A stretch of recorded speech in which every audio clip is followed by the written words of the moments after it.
On doit deviner à qui appartient les secrets. Suspense. J'ai fait pipi au lit jusqu'à l'âge de 12 ans. C'est toi. C'est sûr que c'est toi. C'est toi. C'est toi. Tu sais tellement pas mentir, Guillaume. C'est toi. Mais Là, je Bah, te attends, jure. là il a juste dit c'est toi. Non, mais il m'a regardé genre. Excuse-moi, mais en quoi rire ça fait quelqu'un. Enfin, ça Non, fait mais il m'a des- regardé. Puis je connais ses yeux quand il ment, il sait pas mentir, Guillaume. Moi, ton ami, tu me fais pas confiance. Mais à aucun moment tu m'as dit c'est que t'es Moi, pas ta toi. meilleure amie, tu me Bah, fais pas dis-moi que c'est confiance. pas toi. C'est pas moi. Ok, bah je te crois pas. Pour moi, c'est Bordas. Pardon. Tu vois, il sait pas mentir. C'est sûr vrai, qu'ils ont fait c'est vrai. clic-clic. Sur ce, pardon, tu m'as peut-être Non, un peu perdu. Parfois, je suce mon pouce. Attends, parce que Ouais, là. il est bizarre. Déjà, je vous explique pourquoi c'est Van. Toi, d'une, t'as bégayé sur le secret. Si c'était le tien, ça veut dire que tu l'aurais. Anticipé. Tu l'aurais anticipé, t'aurais pas dit. Moi, je vis accessoirement avec Caroline. Si elle sucerait son pouce, même un temps soit peu, je pense que je l'aurais vu. Moi, pour ma défense, j'ai arrêté de sucer mon pouce très tôt, à l'âge de 6 ans. Ah ouais, tôt. Ouais, très tôt. Fin de l'anecdote. Et non, je pense du coup que c'est toi, Guillaume. Et Genre, je te vous vois voyez de de ouf. ouf si c'est mon pouce. Mais je te vois de ouf. Je te vois de ouf tout Mais faire. pour moi- Les gars, moi, pour ma défense, j'ai jamais sucé mon pouce de toute ma vie. Et même les tétines, vous vous rappelez des petites tototes, Ouais, etc. les suçus ou Même les ça, tototes. je l'ai pas eu très longtemps. Je suis quasi sûr que c'est Van. Pour avoir été à Punta Cana avec lui, je me rappelle, il suçait son pouce. Mais what the fuck. Regarde, Mais- non, mais- J'avoue, t'es pas Regarde, un jeu d'acteur J'avoue, vraiment. il est Non mais Mayam. ah oui j'ai un doudou, mais je suce pas mon pouce. J'ai embrassé un ou une prof en primaire. Non, mais parce Non que parce là, que En primaire, ça veut dire c'est-à-dire qu'on est que là, on est dans le cringe, genre. Vraiment. là, je remets tout en doute. Là, je remets tout en doute, mais En primaire. Là on est proche d'un truc illégal et condamnable quand même. Non après ça va parce que un ou une prof m'a embrassé, c'est peut-être un peu plus grave. Pour ceux qui ne le savent pas, Caro a des sentiments très fluctuants et il est très possible qu'elle soit tombée amoureuse d'un prof Non mais de là à aller un peu jusqu'à beau gosse l'embrasser, en Mais primaire. pas du tout, j'ai eu 0 mec beau gosse, Et- ils ressemblaient tous à mon orteil gauche là. Quoi? c'est impossible qu'il y ait un contexte amoureux dans embrasser un prof. Aucun prof au monde accepte de se faire embrasser ou embrasse dans un contexte amoureux. Il y a forcément un contexte d'activité ou d'un truc du genre. Aujourd'hui, c'est cringe. En 2004, 2003, etc. On Ça encourage. passe, ça passe, tu vois. C'était Genre, conseillé. Je vais voter pour Caroline, mais du Ouais, coup, Caro. je sais absolument pas qui donner le pipi. Faire pipi et doudou, c'est toi. Bisous, c'est Caro. Moi, je dis doudou et pipi, c'est toi. Et embrasser, c'est toi.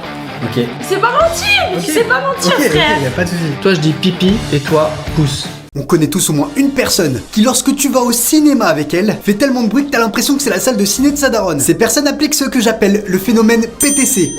Popcorn, téléphone, commentaire. Tu peux pas manger tes popcorn discrètement. Bah, tu veux que je fasse comment? Chut. Bah, je sais pas, moi, t'attends une scène d'action et puis voilà. Ah ouais, pas con. Ensuite, le téléphone. Oups, pardon, désolé.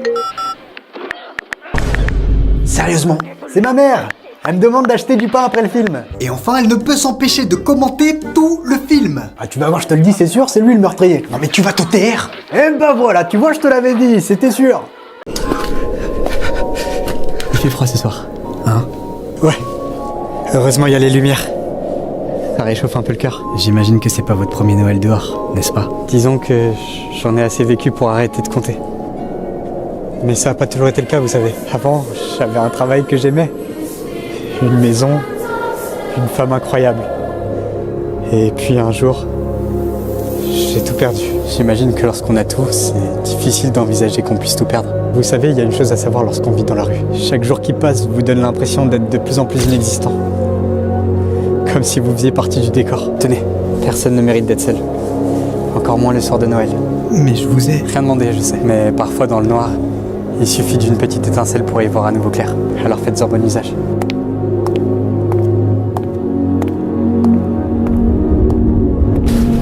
Candidat suivant, s'il vous plaît. Bonjour monsieur, je viens pour le poste de vendeur dans votre magasin. Pour être honnête avec vous, en ce moment je vis une période assez compliquée. Alors je suis vraiment motivé monsieur. Je suis persuadé que je peux vous convaincre de faire le bon choix. Je crois que vous l'avez fait depuis bien longtemps. Bienvenue chez nous monsieur Clément. Bon, j'ai un problème et je pense pas être le seul, c'est que dans la vie, je suis beaucoup trop susceptible. Moi, si quelqu'un me dit « Bah dis donc, t'as l'air fatigué, toi, ce matin, ça va ?» Ah, mais ça peut prendre des proportions dignes d'un téléfilm sur TF1. Moi, fatigué? Donc t'es en train de me dire que j'ai une sale gueule, c'est ça? Mais non, c'est pas ce que j'ai dit. Si, t'as dit que j'avais une sale gueule. Allez, vas-y, ça me saoule. Quand j'étais petit, c'était plus facile d'être susceptible au quotidien. Il y avait juste à utiliser la technique du miroir. Eps, Guillaume, alors, ça te fait pas trop chier d'avoir eu la plus mauvaise note? Miroir, miroir, tout ce que tu dis, ça revient sur toi. Guillaume, il est amoureux de la maîtresse. Eh bah, amoureux de la maîtresse toi-même. C'est celui qu'il dit qui est. Quand tu grandis, utilise utilisez cette technique, ça devient plus compliqué. Monsieur Bordas, c'est la 4e fois que vous arrivez en retard cette semaine. Eh oh, en retard toi-même. Mais sérieusement, vous avez quoi, 5 ans? Miroir, miroir. Bon, ça suffit, vous êtes viré. C'est celui qui le dit qui est. Et le pire dans tout ça, c'est que moi, quand je suis susceptible, j'ai aucune répartie. Eh Guillaume, ton coiffeur, il est en prison ou quoi? C'est quoi cette coupe de cheveux? Ah ouais. Eh ben toi, t'es pas très sympa.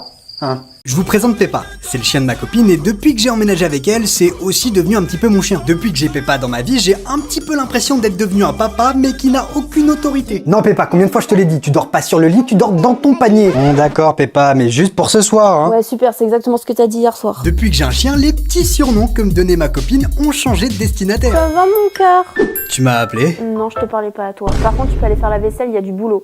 Quand t'adoptes un chien, faut aussi accepter que tes grasses matinées ne soient plus qu'un lointain souvenir. Oh non Peppa, s'il te plaît, on est dimanche et il est 6h du matin. Bravo ma Peppa, c'est un bon caca ça. Ah oui, ça d'ailleurs, c'est un truc que seuls les propriétaires de chiens comprendront. Tu te découvres une passion irrationnelle pour leur caca.